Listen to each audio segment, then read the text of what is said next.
Welcome back to the GSMC College Football Podcast. Just talked a little bit about draft rumors. We're going to talk a little bit about the 2024 recruiting class, the top 10 guys, according to ESPN. So some of them had good freshman years, some of them did not. Number one player in the class was Ellis Robinson IV. He corner out of Georgia. This is a tall, athletic, lanky corner, 6'1", 180. So not the biggest frame, but at least good size for the position. Played at IMG in high school, one of the powerhouse kind of programs across the country. And this is a guy, he's not a big pressing cornerback, but he's got really, really long arms. He uses his arm length to kind of disrupt wideouts. Did not play a ton last year, only appeared in 4 games. But this is going to be a kid that definitely is going to be competing for a bigger role at Georgia. Could potentially lock up a starting cornerback role, but that's kind of still up for debate. Not a really strong freshman season from the number one overall prospect in the class, but this is a guy that still's got a lot of talent, got a lot going for him. I think he can be a guy that can really grow into a role for Georgia. The number 2 player in the class also really didn't have a super strong season. Jaylen Mbakwe, so was an athlete coming into Alabama. Actually primarily played quarterback for his high school, led his high school to an Alabama state title. But this is a kid that started off playing cornerback last year, played corner for the most part, played in a decent chunk of the games, but he actually switched to wide receiver right before the bowl game against Michigan last year. It's going to be interesting to see where he ends up. I think he's probably still going to stay on the offensive side of the ball. It sounds like everything coming out of Alabama's camp that he's still going to be at wide out.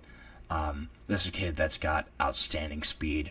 Ran a 10.46 100-meter dash in high school. I think it's going to be interesting to see how he's going to pair with the number 3 player in the class, with Ryan Williams. If those two can combine together, play wide receiver, that's going to be a really exciting unit, I think. Ryan Williams, obviously, great freshman season. Had most of his moments in the start of the season, had a really great game against Georgia, had the one touchdown right at the end of that game. That was a crazy matchup this year, too. But kind of trailed off at the end of the year, still had 800 some receiving yards, still had a really, really great freshman season for Alabama. This is going to be a guy that's only going to get better in year 2, only going to grow into that role. Kind of similar to him was the number 5 guy in the class, Cam Coleman, on the other side of Alabama, playing in Auburn. Again, kid that had 850 receiving yards last season, number 2 wideout at Auburn, 6'2", 210, athletic guy. I'm a really big fan of Cam Coleman. I've said it a couple times, but I love his talent. I love his skill set.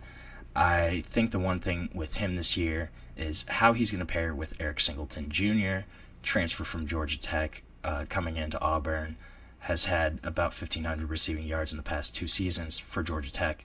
So a really talented guy coming in. How are those two going to pair together? Who's going to be the number 1 wide receiver? I think Cam Coleman probably takes over that number 1 role, really solidifies himself as an elite wide receiver, as a 2027 top draft pick. But I think that's going to be the big interesting thing to kind of watch on the Plains, is who's actually going to be the number 1 wideout. Does Cam Coleman take over? Do they kind of switch off depending on the game, just depending on the game script? That's going to be a lot of fun. I think Auburn could be improved just depending on how Jackson Arnold shakes out, how his play is. Number 4 guy in the class, Jeremiah Smith.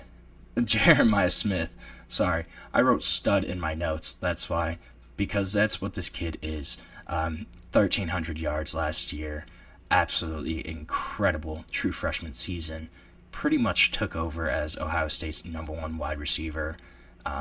By the time September ended, this is a kid that was the go-to guy for Will Howard, even as a true freshman. When the lights were brightest, when the moment was the biggest, this is a kid that stepped up, unquestioned number one wide receiver. I'm curious to see how he kind of develops more as a vocal leader this year. Obviously, coming in as a freshman, you're not going to be the most vocal kind of guy. How is he going to be a leader in that room? And then how are the guys around him going to play? Carnell Tate, Brandon Innes, those are two really strong just talents at the wideout position. Mylan Graham, too. These are guys that were 5-star recruits as well. I think how Jeremiah Smith's stat line kind of goes this year is going to be interesting to see. Will he go off even more? Or are defense is going to target him and double cover him the vast majority of the time? I'm not sure. I think it could kind of go both ways. I think it depends on how the Ohio State running game is. But Jeremiah Smith, there's not a lot of words that need to be said about that kid's talent, about his ability to play the wide receiver position at an elite level. He's great. I mean, I think he was the number one wide receiver in the country this past season as a true freshman. But David Stone, obviously, he was the number 6 guy in this class.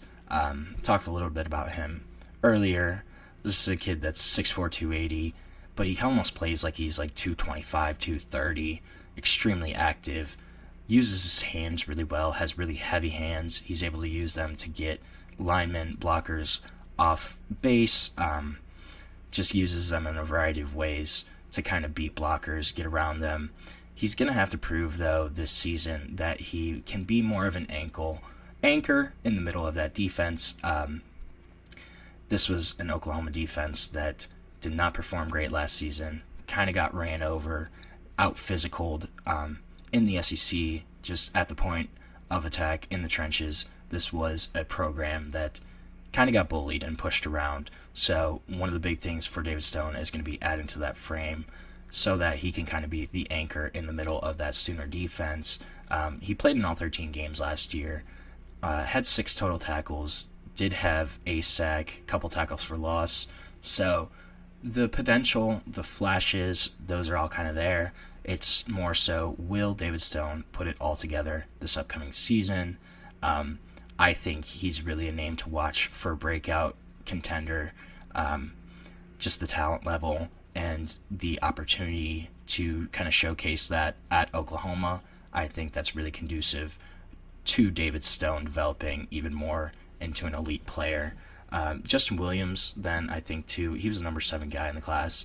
This is an edge rusher, Georgia. Appeared in all 12 games last year.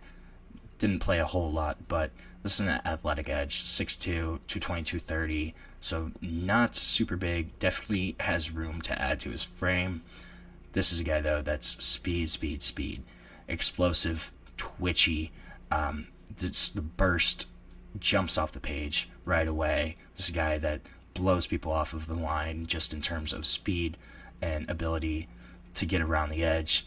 He does play with a lot more strength than his size would kind of suggest, but he still is going to need to add just power and strength overall to compete at a high level in the SEC. He's rarely out of a play just due to athleticism, recovery speed, but this is going to be a guy that could step into a bigger role for Georgia, pretty similar to Ellis Robinson. Georgia's obviously going to lose Jalen Walker. They're going to lose Michael Williams. Those are going to be edge positions that are going to be wide open. And Justin Williams could be in contention for more playing time this upcoming season. Did not really impress last year, but there's a lot of time still left, and there's definitely opportunities there on that edge for Georgia this upcoming season. DJ Lagway was the number 8 guy. The 2 quarterbacks in the top 10 were 8 and 9. Is DJ Lagway, Julian Sayin. I would say DJ Lagway obviously had a more successful freshman year, played a lot more, started a decent chunk of the games for Florida, and this is a kid that really showcased his potential at times. Struggled just in terms of freshman decision-making, inconsistent play from the Florida offensive line, from Florida skill guys.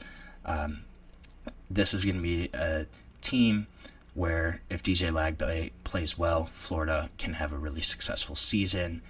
The kid has all the physical tools in the world, 6'3", 6'4", 220, crazy arm strength, really fast, just overall great athlete. Just going to need to develop more as a quarterback. Second year should be a little more comfortable. The one thing, though, DJ Lagway has not thrown all spring. I'm still concerned about that. I know Billy Napier kind of said that it's not a big deal, but, I mean, anytime your starting quarterback hasn't thrown a single pass during the spring, I think it's a little concerning. Depending on what happens with that, with his shoulder, though, this is a kid that, Heisman dark horse, according to some people. I don't know if he'll get there this year. I think maybe after another season, maybe in 2026, that could be something that we could see.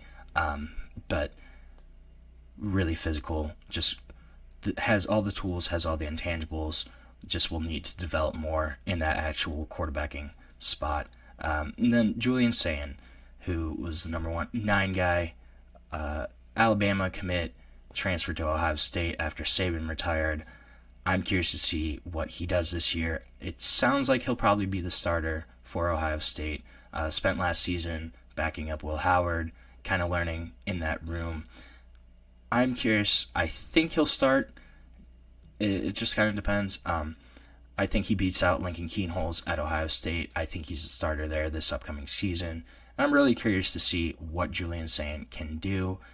Ohio State obviously has a ton of weapons around him, just that wide receiver room. Also Max Clare at tight end from Purdue. Running back's a little question mark, but the weapons overall obviously put Julian Sayin in a much better position than some other quarterbacks.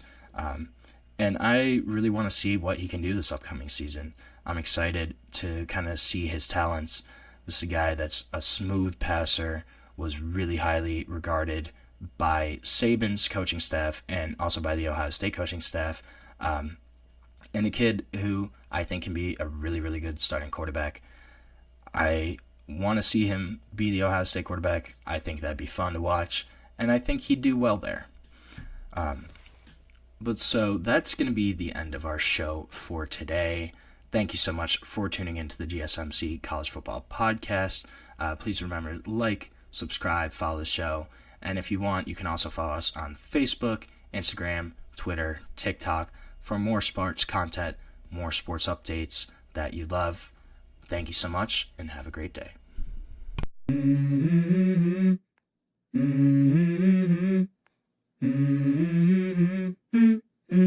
Let's go. I wake up to a little bit of drool on my pillow, feel like it's gonna be a bad day. Yeah, I'm tired of shit, and the coffee ain't hit yet, damn, ain't that great.